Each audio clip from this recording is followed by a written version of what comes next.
Welcome to the channel, ladies and gentlemen. Today I'm going to show you how you can clean your Maytag dishwasher filter system. Ladies and gentlemen, your Maytag dishwasher filter is about to get cleaned. So, first of all, locate and remove the filter.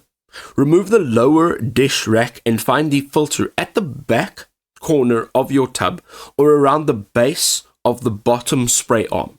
This should be quite a clear looking piece on the right hand side. You can see this is more or less what it looks like depending on what your model is. Twist the upper filter a quarter turn counterclockwise and lift it out. Then gently lift and pull out the lower filter. Now all we have to do is clean the filter. So you can rinse your filter under warm water to remove food debris.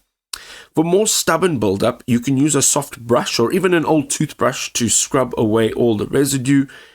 A toothbrush is probably great because it can get into those corners. Avoid any wire brushes or scouring pads.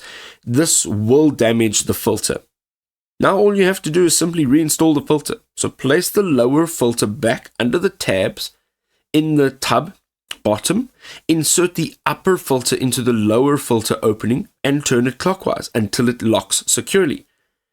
Just ensure that both parts are locked before running it. And here's some pro tips and maintenance reminders. So for stubborn buildups, soak the filter for at least 30 minutes in equal parts white vinegar and warm water before scrubbing.